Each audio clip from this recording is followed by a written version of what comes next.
Hi, and welcome back. This is Justine Hooper with Amplified Real Estate. I'm going to share my screen today and talk to you about page 4 of our West Michigan purchase agreement. One of my favorites, and definitely something that I'm extra familiar with. We see purchase agreements all of the time. And so, my goal is to teach agents, either agents coming in, agents studying for the test, agents that maybe have been around, and just do something a little different. Teach me something. Comment in the chat how you explain it or how you interpret things. And I would love to talk through that. If we need to add things, let's add things. So we ended off on number 15, which actually goes into page 4. So today we are 16. Municipal compliances. The seller will arrange and pay for current certificates of occupancy, sidewalk compliance, and smoke detector ordinances if applicable. Speaks for itself. Number 17, title insurance.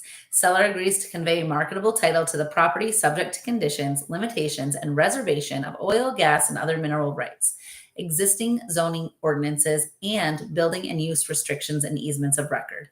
An expanded coverage ALTA homeowner's policy of title insurance in the amount of the purchase price shall be ordered by the seller and furnished to the buyer at seller's expense, and a commitment to issue a policy ensuring marketable title vested in buyer, including a real estate tax status report, will be made available to buyer within 10 days after the effective date.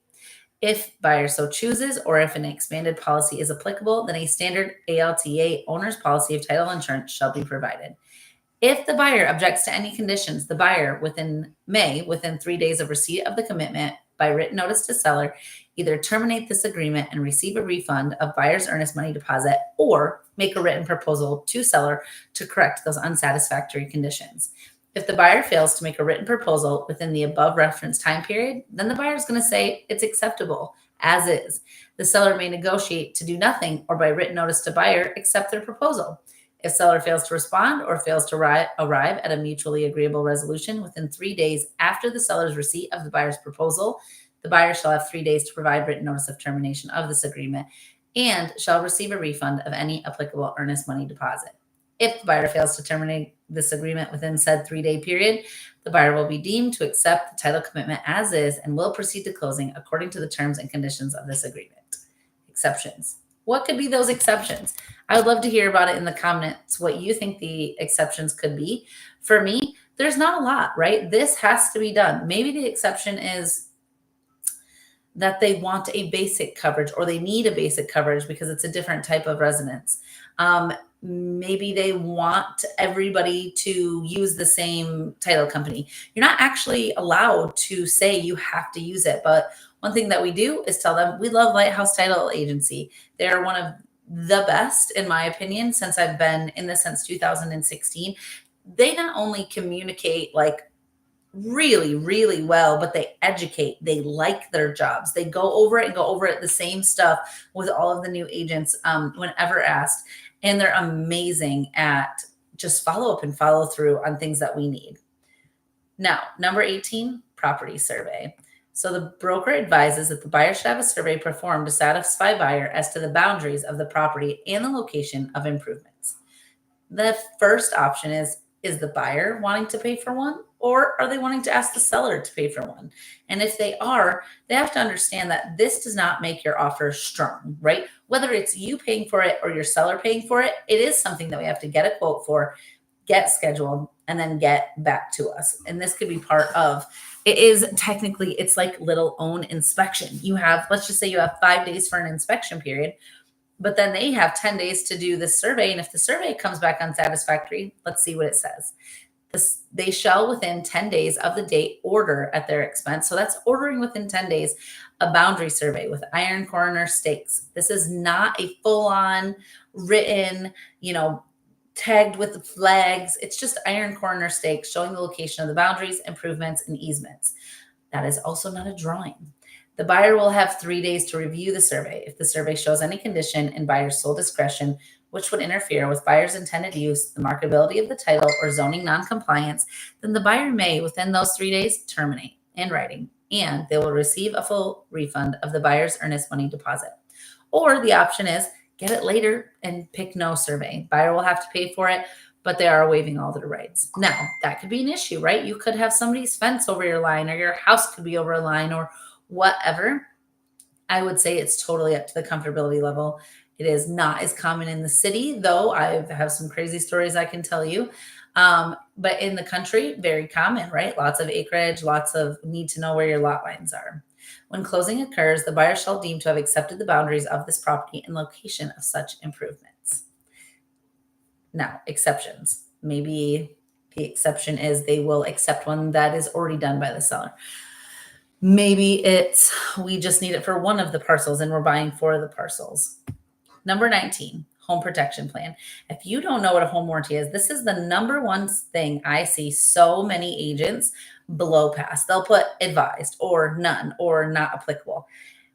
You should have a home warranty company, a few of them, in my opinion, that you work with that you have an agent profile under. America Home Warranty is really great.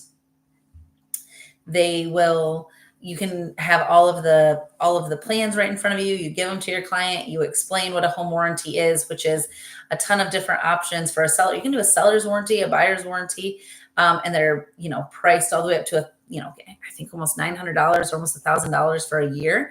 You can buy it for years, and this will cover certain things that are under the tier that they pick.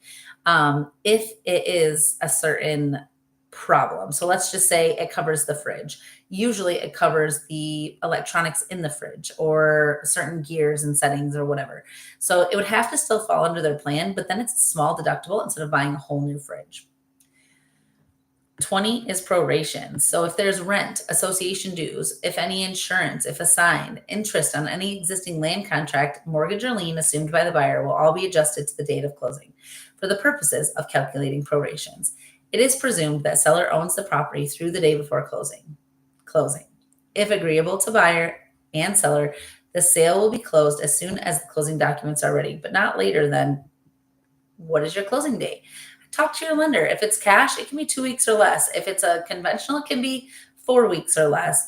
FHA, VA, RD, they have, other underwriting stipulations, maybe 30 to 45 days, really depends.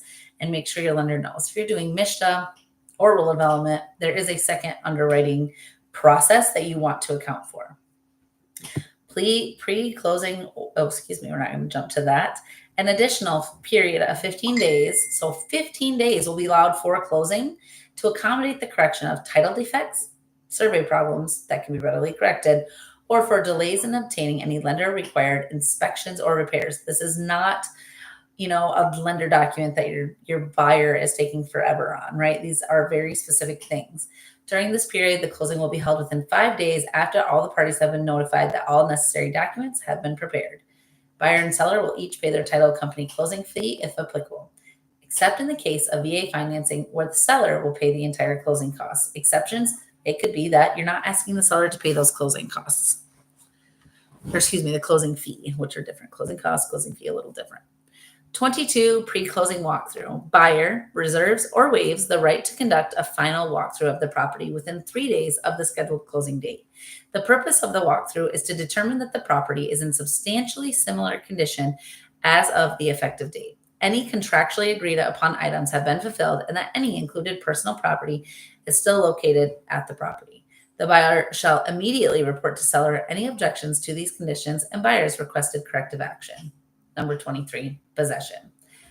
Seller will maintain the property in its present condition until the completion of the sale and then possession to be delivered to buyer, if any, subject to the rights of present tenants, if any. So if you have tenants in your property right now and you are the seller, you are not actually giving possession up, right? Your tenants are, and they don't have to give it up until their contract expires. So possession could be 1, at the completion of the closing of the sale, or 2, at 8 a.m. on the 30th day after completion of the sale, during which time the seller will have the privilege to occupy the property and agrees to pay the buyer what? Maybe it's their mortgage, the buyer's mortgage divided by 30 and they have a daily amount and that's how much they're given at close. Maybe it's nothing, for 30 days because their payment doesn't start until 30 or 45 days after close. It's pretty common to see $0 for 30 days where I'm at, but I know in Texas or in, anywhere else, it's definitely there's a cost to it. So as an occupancy for this period, they will pay that and they will give it to them at close without proration. So even if they get out earlier, it doesn't matter. They have to give them the money if money is asked in this section. Payment shall be made in the form of cash or certified funds. Thanks for watching today on the page 4, day 4 of going over the West Michigan Purchase Agreement with me, Justine Hooper with Amplified Real Estate. Hope you have an amazing day.